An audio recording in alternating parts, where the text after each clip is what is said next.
It's wired. Well, good afternoon. I'm Robert Buxton, and thank you very much for having me today. Thank you, Susan, for inviting me, and my goodness, for saying all those nice things about me. I didn't know all that. So I'm going to do something a little different to start. And this will go probably about 50 minutes. I told you. Sometimes I talk too much. That's my problem. And both of my immigrant parents, they have those, the two cultures, you know. Southern U.S. and Russian, they just talk endless stories. So they're very similar. But I want to improvise for you something first, and I'll need your help. So you don't have to read music to notes A, B, C, D, E, F, G. Those are the notes. You can sharp them and you can flat them, and that's pretty much it. So if you give me like 4 or 5 or 6 random notes, I'll ask you to call them out. You'll create a melody, and I'll hopefully be able to do something with it. So, first note. A. Okay, A and C in that order. Couple more. F. G. B flat and G. Okay, let's do that. Okay. That's what I heard. So you could do something with it. I don't know. We'll figure it out.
Not the musical chord, but C-H-O-R-D, but C-O-R-D.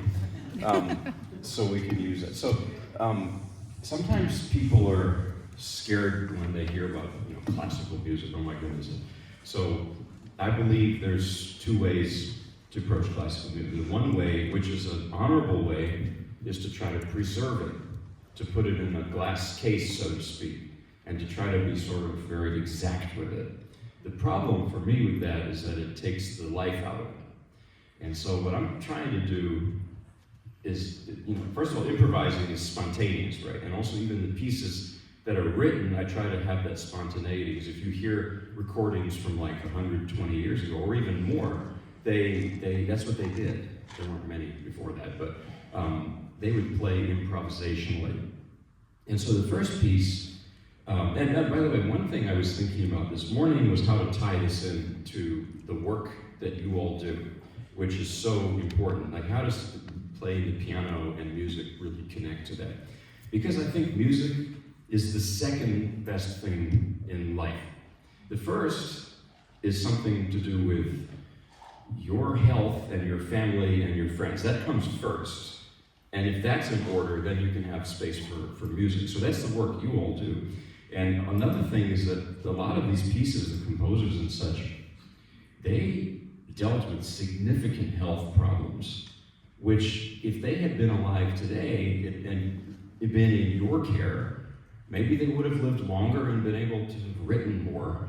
So it's a sad thought. But here's the first piece I'm going to play. The first actual piece is by Gluck, G-L-U-C-K. He was a Viennese composer. A bit before Mozart. 1762 was his opera Orpheus. And this opera is based on the story of Orpheus and Eurydice, an ancient Greek story, myth. You know, Eurydice dies, she goes to the underworld, and Orpheus can't accept it.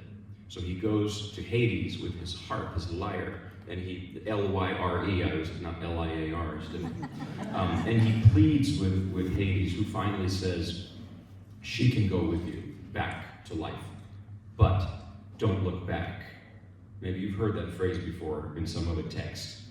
Don't look back. Unfortunately, he does look back, and she's gone forever. But in the opera, it's the 18th century, this was the age of Rousseau and Voltaire. She comes back at the very end, and they have this big party, and everyone lives happily ever after. It's nice in the opera. But this melody is from a dance interlude called the Dance of the Blessed Spirits, which is a scene, a ballet scene, there's no singing, that takes place in the Elysian Fields, which is where it's the equivalent of heaven, actually. And Orpheus is trying to console himself from his loss. And so the arrangement here is by an Italian composer, Giovanni Scambati. So it's a Gluck Scambati melody from Orpheus. And yeah, well, here it is.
Thank you, and I think that even way back in 1762, when that was written, it's universal. People haven't changed all that much. if you've ever lost a loved one, you get that piece, because that's what it's about, even though the story is ancient Greek.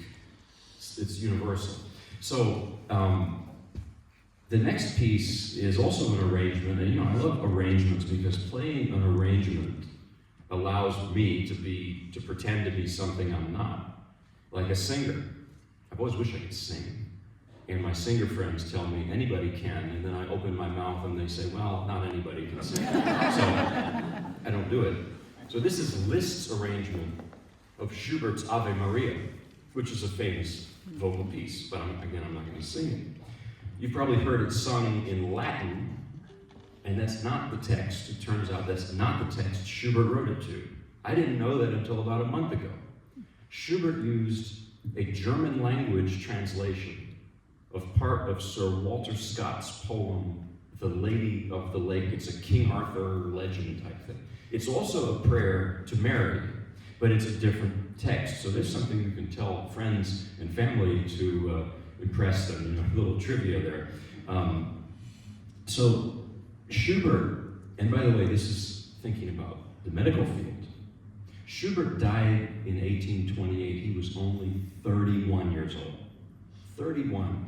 And unfortunately, this was more common in those days. Infant mortality, just dying at a younger age. Look at Mozart, he died at 35. And what I understand was, by the way, Salieri, the composer, didn't do it. They hardly knew each other. The movie is great, but it's all made up.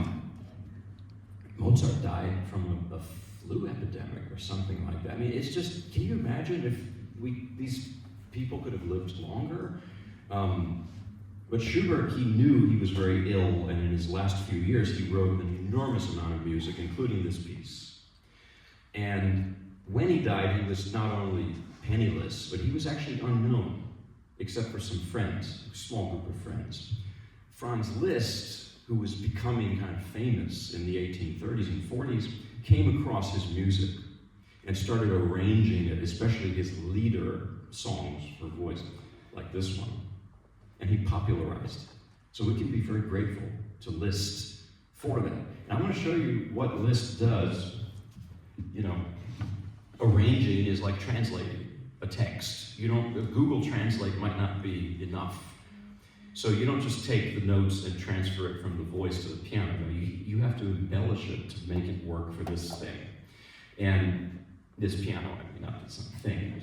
So this is a very nice piano. So it begins as you've heard it before. The beginning, he doesn't change much. Listen. Right,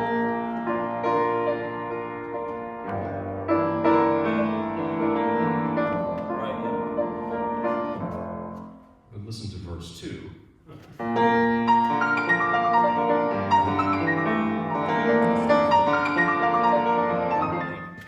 All that stuff in the right hand, that's not Schubert. Liszt added that in. Because if I was going to sing it for you, I'd repeat the melody several times but have different words. Well, nobody's singing here, so there's no change of words. So Liszt realizes that, and he creates variety in that way. So here's Liszt's, interpretation of Schubert's Ave Maria for solo piano.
So now I'm going to play a couple pieces from Robert Schumann. Sounds similar to Schubert, Schumann, different, two different people. So the first is one of Robert Schumann's early pieces. It's his arrangement of a Paganini caprice for solo violin.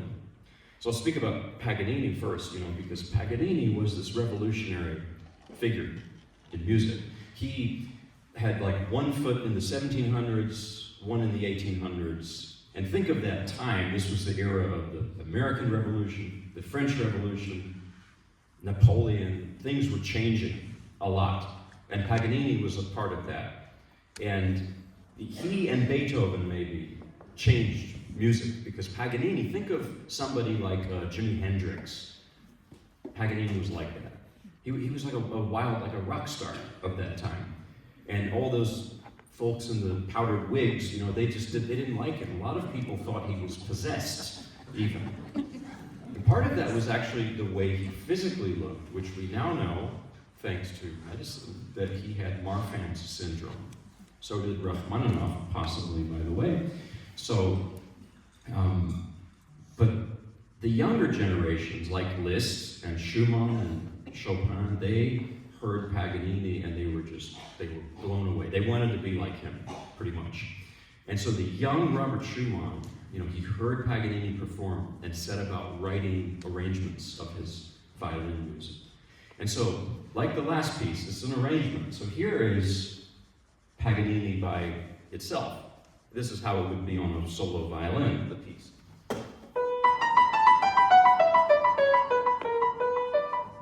But now in Schumann's arrangement a little bit.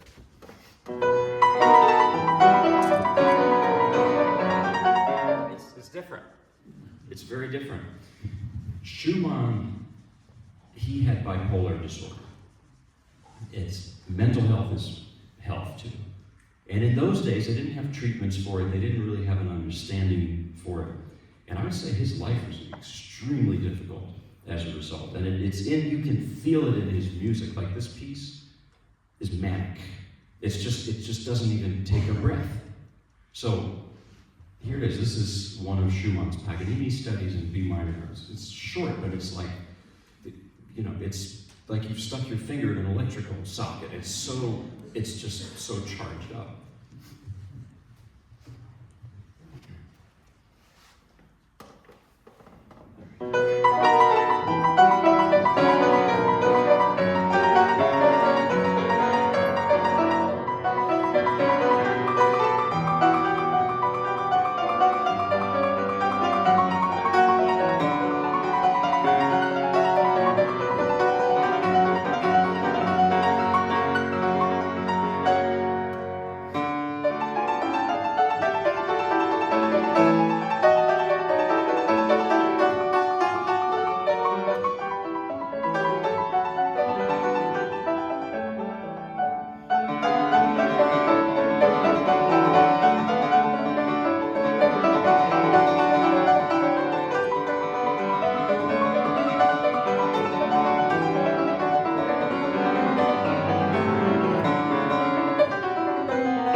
a piece from later in Schumann's life, and it's the complete opposite.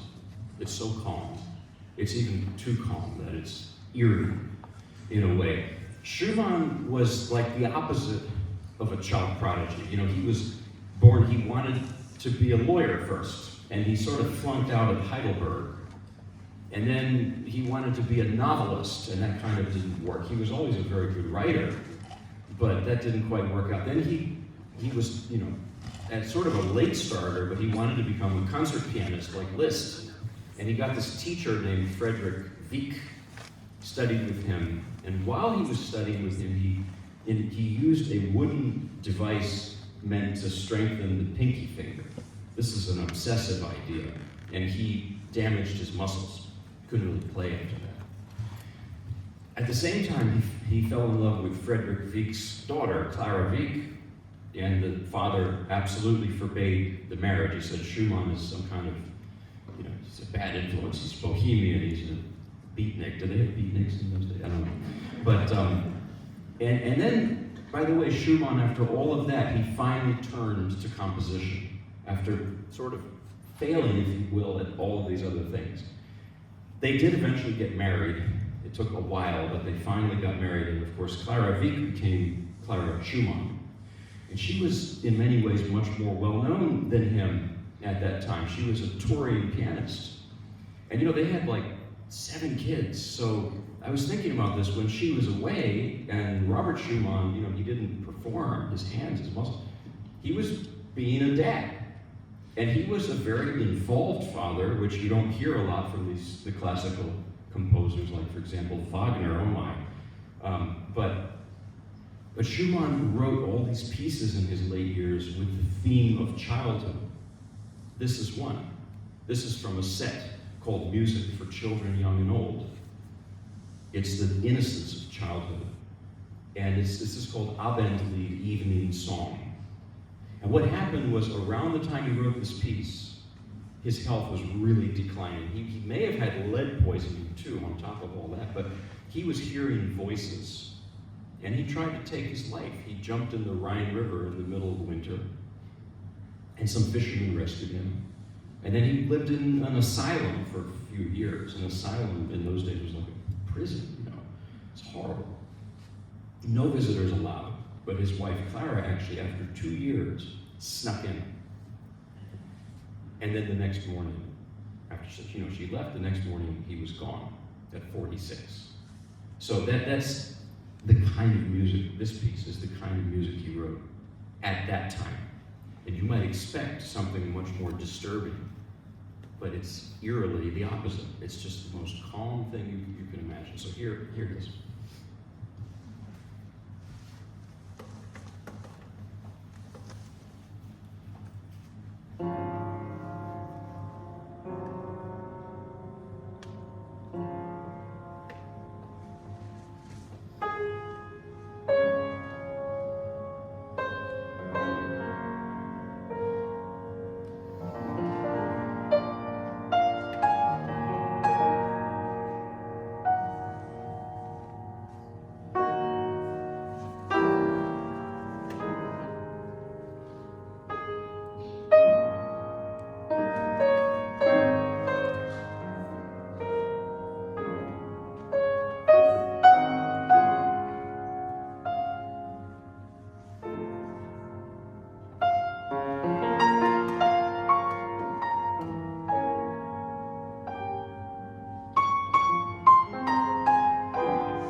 this is going to be sort of the main course of today. Speaking of main courses, wasn't that lunch? It was really good.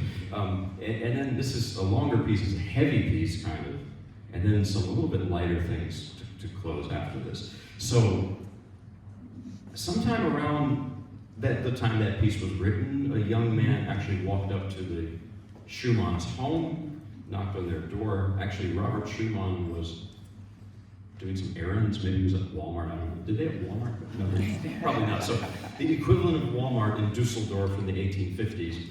So Clara opens the door, and it's this young, thin, blonde-haired guy, looks like a kid.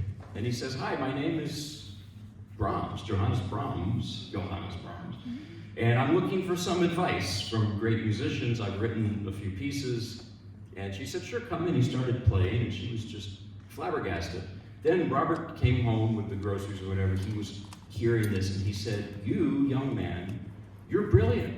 And guess what? Why don't you just live with us? We'll adopt you. Just live here." Things were different in those days. They didn't do background checks. And that's what happened. And actually, Brahms helped the family. When Robert Schumann, when he was in the asylum and everything, Brahms was helping Clara, who's 15 years older than him, by the way. He was helping with the kids. And when Robert finally, when he died, they went on this long trip to Switzerland together with the kids, Brahms, Clara. And at this point, the neighbors started to gossip. They said, "This is weird. What's this young guy and this 15 years old? There's something going on here." I'm not trying to be People magazine, but it's an important thing. Now, the historians I've read said that that's nonsense. They were just platonic friends. If anything, Brahms probably had some unrequited feelings towards her, but he actually relied on her a lot for advice on his pieces. Funny enough, she absolutely hated the piece I'm going to play next. He didn't listen to her on that. It's called the Paganini Variations, Book 2. She called them Wretched Witches Variations. In those days, that's a pretty big insult. I don't know what the equivalent would be now to say something not very nice. So that's what happened. But throughout their lives, they had this deep connection. They wrote letters to each other. Although, to contradict some of the historians, I also read that at a certain point, they destroyed the majority of the letters they'd written to each other. That's a little suspicious, but it doesn't matter. The point is, I think in this piece, even though it's a very fiery piece, Paganini is generally very fiery, there are these moments where you sense maybe some of that unrequited love. I think it's there for a 29-year-old to write something like this.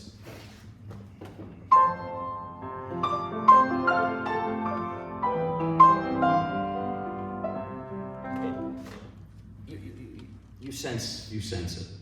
And if you're a movie buff, there's a movie, I forget the name, it's from the late 1940s. It's about this subject, and the great Katharine Hepburn plays Clara Schumann. She's one of the greatest actresses ever. So what this piece is, what Brahms did, this was an early-ish piece of his. He takes the 24th Caprice by Paganini, which is famous.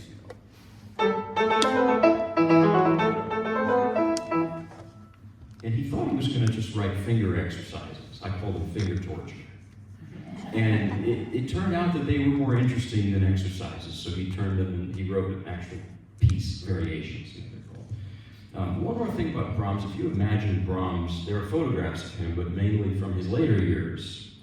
He had this giant beard, this Santa Claus-like beard. He couldn't grow a beard until he was in his late 40s, so everything I just told you was before that time. You can Google young Brahms, it looks like a different person. As far as the older Brahms, who looks like, he looked like a linebacker with a huge beard. I was driving through South Carolina recently with my family and saw a guy on a Harley Davidson. It was Brahms. It was absolutely Brahms. He had a few tattoos and things, but it was Brahms. And I told my wife, who's also a pianist, by the way, she plays just down the road at the Elon Community Church, I said, I'm going to go tell him. And I start walking over and I feel this. My wife says, don't you dare. Like, he does not look like he's going to be happy. Yes, true, he looked a little gruff. But it's just interesting because I believe, even though it's not a literal thing, we can imagine that history lives today. That's kind of a silly way of an example of that. So here are the Brahms Paganini variations, book 2. This is always like 11 minutes. It's kind of a heavy piece, and then some more, easygoing things after that. So, and some gospel. I'm going to play a little bit of gospel too. So.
couple more short things.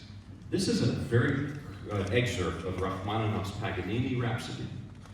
And Rachmaninoff wrote his Paganini Rhapsody in 1935, almost 20 years after he left Russia when the communist revolution happened.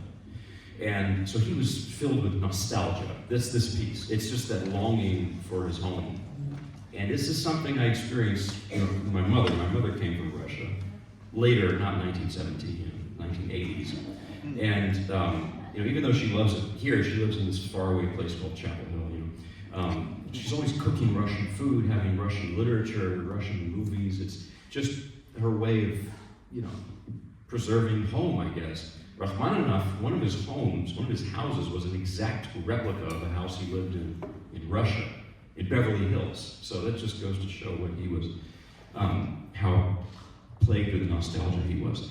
This variation is fascinating because he takes the Paganini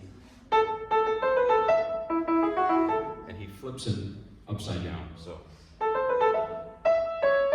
that.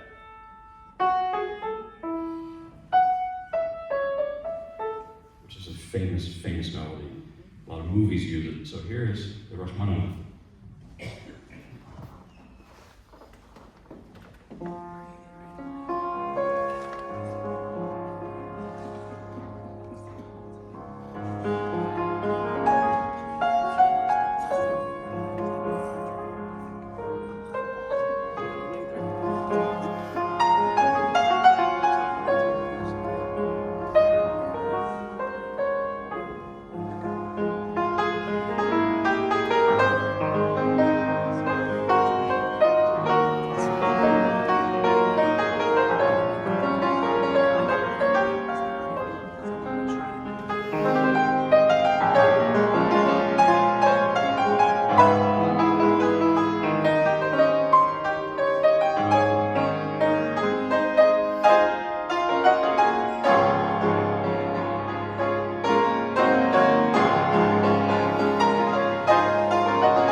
So a couple real quick gospel songs. I think this is our classical music in the U.S. And Susan said, yeah, I have two immigrant parents. My mother's from Russia, she's an immigrant. My dad's also an immigrant from Southern Virginia. And one of the greatest gospel singers, maybe she's the greatest musician ever, is Mahalia Jackson. And I'm going to play an arrangement. This is almost a hybrid classical gospel because I tried to write out what she does with We Shall Overcome, which is a folk gospel tune.